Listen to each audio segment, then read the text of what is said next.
ರಾಜ್ಯ ಬಿಜೆಪಿಯಲ್ಲಿ B Y Vijendra versus Yatnal ಬಣ. ಈಗ ಎರಡನೇ ಶೋಕಾಸ್ ನೋಟಿಸ್ ಅನ್ನ ಯತ್ನಾಳ್ಗೆ ನೀಡಲಾಗಿದೆ. ಅದನ್ನ ಉತ್ತರಿಸಬೇಕಾಗಿದೆ. ಉತ್ತರಿಸೋದಕ್ಕೆ ಶಾಸಕ ಯತ್ನಾಳ್ಗೆ ಡೆಡ್ ಲೈನ್. ಶೋಕಾಸ್ ನೋಟಿಸ್ನ ಗಡುವು ಇವತ್ತಿಗೆ ಮುಕ್ತಾಯ ಆಗುತ್ತೆ. ಈಗ ಉತ್ತರವನ್ನ ನೀಡೋದಕ್ಕೆ ಸಮಯಾವಕಾಶವನ್ನ ಕೇಳಿದ್ದಾರೆ ಶಾಸಕ ಯತ್ನಾಳ್. ಸದ್ಯ ಕ್ಷೇತ್ರದಲ್ಲಿ ಸ್ಥಳೀಯ ಬ್ಯಾಂಕ್ ಒಂದರ ಚುನಾವಣೆ ಇದೆ. ಹೀಗಾಗಿ ಸ್ವಲ್ಪ ಸಮಯಾವಕಾಶ ಬೇಕು ಅಂತ ಹೇಳಿದ್ದಾರೆ ಯತ್ನಾಳ್ ಅನ್ನುವಂತ ಮಾಹಿತಿ. ಎರಡನೇ ಶೋಕಾಸ್ ನೋಟಿಸ್ನಿಂದ ಯತ್ನಾಳ್ ಕೆರಳಿ ಕೆಂಡಾಗಿದ್ರು.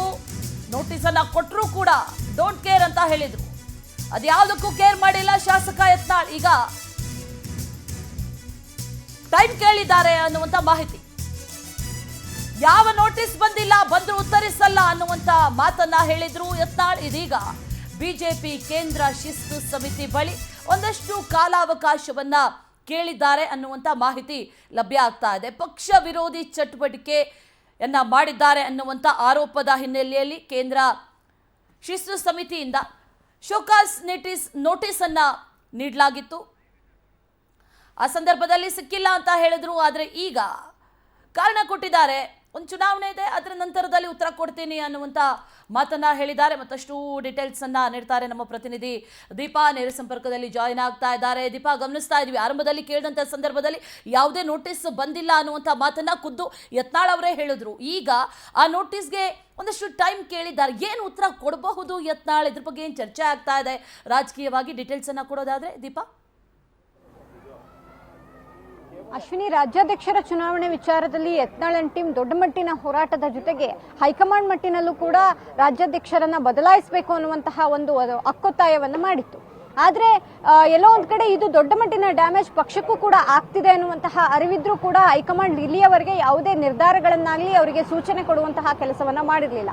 ಆದ್ರೆ ಯಾವಾಗ ಒಂದಿಷ್ಟು ಜನ ಅಂದ್ರೆ ತಟಸ್ಥ ಬಣದವರು ಹೈಕಮಾಂಡ್ ನ ಭೇಟಿಯಾಗುವಂತಹದ್ದು ಅಥವಾ ಇಲ್ಲಿ ಆಗ್ತಾ ಇರುವಂತಹ ಸಮಸ್ಯೆಯನ್ನ ಹೈಕಮಾಂಡ್ಗೆ ಮುಟ್ಟಿಸುವಂತಹ ಕೆಲಸ ಮಾಡಿದ್ರು, ಕೂಡಲೇ ಯತ್ನಾಳ್ಗೆ ಎರಡನೇ ನೋಟಿಸ್ ಕೊಡುವಂತಹದ್ದು ಕೆಲಸವನ್ನ ಹೈಕಮಾಂಡ್ ಮಾಡಿತ್ತು. ಎರಡನೇ ನೋಟಿಸ್ ಬಂದ ಬಳಿಕ ಒಂದಿಷ್ಟು ಕೆರಳಿರುವಂತಹ ಯತ್ನಾಳ್ ನೇರವಾಗಿ ಮತ್ತಷ್ಟು ವಾಗ್ದಾಳಿಯನ್ನ ನಡೆಸಿದ್ರು. ಅಂದ್ರೆ ತಾವು ಯಾವ ರೀತಿಯಾಗಿ ಹೋರಾಟವನ್ನ ಮಾಡ್ತಿದ್ದೇವೆ, ಯಾಕೆ ಮಾಡ್ತಿದ್ದೇವೆ, ಅದರ ಉದ್ದೇಶ ಏನು ಅನ್ನುವಂತಹ ನಿಟ್ಟಿನಲ್ಲಿ ಒಂದಿಷ್ಟು ಮಾತುಕತೆಯನ್ನ ಮಾಡಿಸಿದ್ರು. ಆದ್ರೆ ಇದೀಗ ಅಂದ್ರೆ ನೋಟಿಸ್ ಕೊಟ್ಟಂತಹ 72 ಗಂಟೆ ಒಳಗಡೆ ಉತ್ತರವನ್ನ ನೀಡಬೇಕು ಅನ್ನುವಂತಹದಿದ್ರೂ ಕೂಡ ಇಲ್ಲಿಯವರೆಗೆ ಉತ್ತರವನ್ನ ಯತ್ನಾಳ್ ನೀಡಿಲ್ಲ. ಆದ್ರೆ ಅದಕ್ಕೆ ಒಂದು ಕಾರಣವನ್ನ ಕೊಟ್ಟಿದ್ದಾರೆ. ಸ್ಥಳೀಯವಾಗಿ ಒಂದು ಚುನಾವಣೆ ಇರೋದ್ರಿಂದ ತನಗೆ ಉತ್ತರ ಕೊಡೋದಕ್ಕೆ ಸಾಧ್ಯ ಆಗಿಲ್ಲ, ಆದ್ರೆ ವಿವರವಾದ ಉತ್ತರವನ್ನ ಕೊಡ್ತೇನೆ ಆದಷ್ಟು ಬೇಗ ಅನ್ನುವಂತಹದನ್ನ ಕೊಟ್ಟಿದ್ದಾರೆ ಅನ್ನುವಂತಹದ್ದು ಮೂಲಗಳ ಮಾಹಿತಿ. ಆದ್ರೆ ಉತ್ತರ ಕೊಡುವಂತಹ ನಿಟ್ಟಿನಲ್ಲೂ ಕೂಡ ಎಲ್ಲೋ ಒಂದ್ ಕಡೆ ಯತ್ನಾಳ್ ಹಿಂದೇಟಾಗ್ತಾ ಇದ್ದಾರೆ. ಯಾಕೆ ಉತ್ತರವನ್ನ ಕೊಡಬೇಕು, ನ್ಯಾಯಯುತವಾದಂತಹ ಒಂದಿಷ್ಟು ಒತ್ತಾಯವನ್ನ ಮಾಡಿದ್ರು ಕೂಡ ಹೈಕಮಾಂಡ್ ಈ ರೀತಿಯಾದಂತಹ ನಿಲುವನ್ನ ತೆಗೆದುಕೊಂಡಾಗ ನಾನು ಯಾಕೆ ಉತ್ತರ ಕೊಡ್ಲಿ ಅನ್ನುವಂತಹ ಮನೋಭಾವನೆ ಇದೆ ಅನ್ನುವಂತಹದ್ದು ಆ ಮೂಲಗಳ ಮಾಹಿತಿ. ಹಾಗಾಗಿ ಈ ಒಂದು ಚುನಾವಣೆ ಅಂದ್ರೆ ಯತ್ನಾಳ್ ಹೇಳಿರುವಂತಹ ಸ್ಥಳೀಯ ಮಟ್ಟದ ಚುನಾವಣೆಗಳ ಮುಗಿದ ಬಳಿಕ ಯತ್ನಾಳ್ ಉತ್ತರ ಕೊಡ್ತಾರಾ ಇಲ್ಲ ಅನ್ನುವಂತಹದ್ದನ್ನು ಕೂಡ ಕಾದ್ ನೋಡ್ಬೇಕಾಗುತ್ತೆ. Ashwini. Right Deepa, thank you ಡೀಟೇಲ್ಸ್ಗೆ.